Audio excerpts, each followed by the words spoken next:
is Wendy once again and welcome back sa aking YouTube channel. For this video, we will going to talk about some simple guidelines on budgeting or how to budget or aka budgeting. Ever since I was assigned as the breadwinner of the family, budgeting is my go-to whenever I get lost and confused. So for this video, at first, we're going to define what is budgeting and why do we need to budget. Most of us believe that budgeting is just 50-30-20 rule, which is not wrong. Pero syempre, it will help us if we can break down each and every income and expenses na pumapasok at lumalabas sa bulsa natin. So what is budgeting?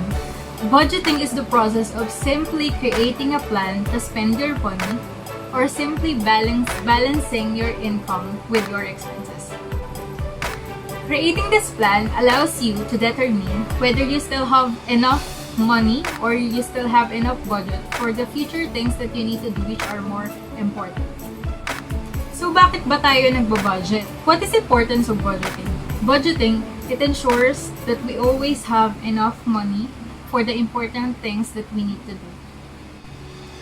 And of course, budgeting helps us achieve our goals. But regardless the goals in life, whether you want to travel, you want to buy properties, you want to put up a business, you want to study again, so all of those goals requires resources, which is money. So for step number 1, define your goals, assign amount, and set deadlines. So bakit ba tayo nagbo-budget? Meron ba tayong pinag-iipunan? Meron ba tayong goals na gusto nating ma-achieve in life? One of the best example is a year from now, if you want to travel, for example, you want to go to South Korea a year from now, and the money that you will be needing to go to South Korea is 36,000. So a year from now, you have to set aside 3,000 per month for you to be able to save 36,000 for your South Korea travel goals. Step number 2, track your income, expenses, savings, and then investment. For this step naman, kailangan nating ilista lahat ng papasok at lalabas na pera. Or you can also use budgeting app that you can download to Play Store. But me personally, I use Excel. I have Excel sheet on my phone wherein dun ko nililista lahat ng mga nagagastos ko and then lahat ng income na pumapasok sa account ko. Sa una, medyo hassle siya kasi parang mako-consider mo siya as dagdag trabaho. But eventually, pag nasanay ka na, every time na gagastos ka or every time na may galaw yung pera mo, maglilista at maglilista ka. And it's very helpful. And yung habit kasi yung kailangang matutunan kasi yun yung magiging brace or yun yung magiging foundation of the budgeting. For your income, you have your salaries, commission, business income, and allowances. Let's say you have a salary of, or let's say me, I have a salary of 20,000 per month and I have a commission of 10,000 per month. So that's total of 30,000 disposable income per month.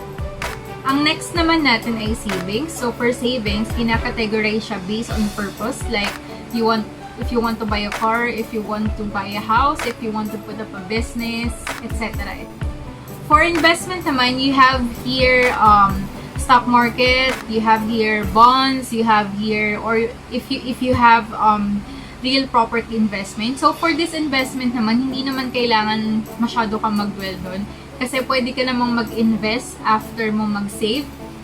Example, you want to buy a property. So hindi naman bibilin mo yung property na yun out of biglaan. Syempre, you have to save for that down payment, for that equity. So, pwede naman yung kung ano yung savings mo, yun na din yung i-invest mo eventually. And then, for the last part is the expenses. This one is madugo kasi marami siyang sangay-sangay. So, siguro mas okay if we will going to classify it into 4 para mas madali natin ma-identify. First one is the fixed expenses. So, for this fixed expenses, ito yung mga monthly fixed dues na kailangan natin bayaran na hindi nagbabago yung amount. Like, rent. So, we also have electricity. We have water, utilities, ganyan. Postpaid bills, Wi-Fi, insurance, transportation, etc. For the second naman, we have variable expenses. Ito naman yung nagbabago, depende kung ano yung gusto mo, kung ano yung trip mo ngayong buwan, kung ano yung gusto mong bilhin. So, for variable expenses, we have, best example is the groceries. Ayan. In household items as well. So, for the third expenses, we have non-necessities. Ito naman yung mga wants natin, yung mga luho. Like, Netflix subscription, Spotify subscription, pang-ribbon, pang-manicure, pedicure, pang-Shopee at Lazada natin, pang Starbucks, pang-kain sa labas, etc. etc. So, di ba ang dami?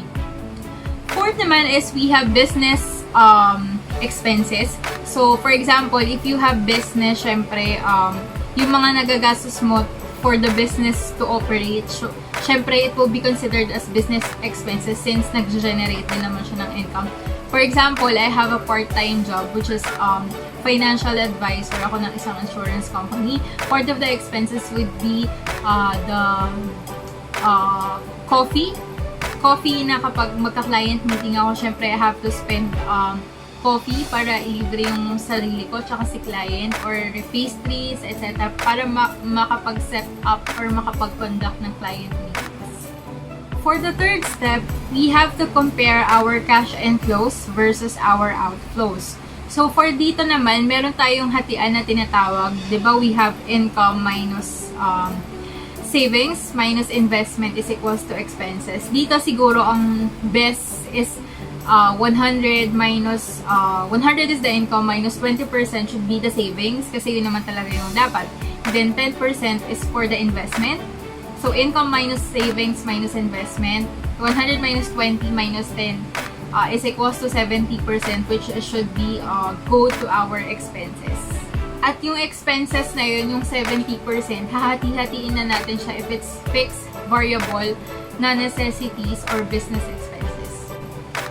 So, for the fourth step, we have to make a priority list and analyze kung ano pa yung mga pwedeng bawasan sa expenses at ilipat natin siya sa savings or investment if possible. The goal of this step is to lessen the debt and then more on savings and investment. Number 1 on my priority list is the debt payments. Bakit kailangan natin magbayad muna ng utang? Kasi kahit na anong dami ng ipon natin, if we have interest recurring debts, mauubos lang yung ipon natin kasi ipambabayad mo lang siya dun sa utang mo. So, best example is credit card. So, we have to pay our credit card the total outstanding amount and not the minimum amount para hindi siya mag-interest the following month. Okay? As much as possible, we have to pay the total outstanding amount.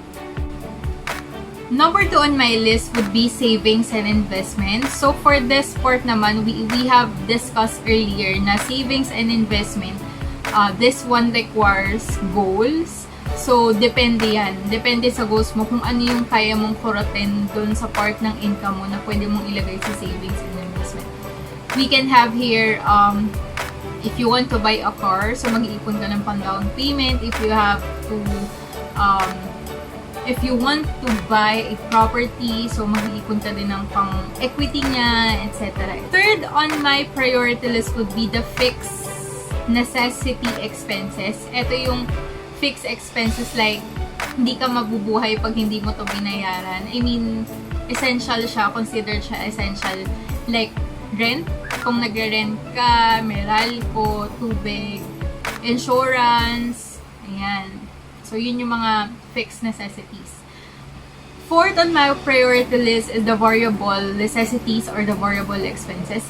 For the fourth priority, since this is variable, it means that the amount is hindi siya fixed, so nagbabago-bago siya. So, siguro on this fourth priority list, pwede tayo magbawas at i-allocate natin sa mga naunang bagay na naunang priority na nabanggit ko. And fifth is our non-necessities expenses, which is yung mga luho natin na kung pwede, let's say, before nag-Starbucks ka twice a week, so ngayon baka pwedeng once a week na lang, or once every 2 weeks, or once a month every time sa out ka, etc. etc. Yung mga simpleng bagay minsan kasi hindi natin naiisip na ngayon lang naman to, minsan lang naman to. Pero kapag kinumpute natin yung amount na na-accumulate para dun sa simpleng bagay na sinasabi natin ngayon lang naman, hindi natin napapansin, siya yung may pinakamalaking cut dun sa income natin na necessities like yung Netflix, ganyan, Spotify,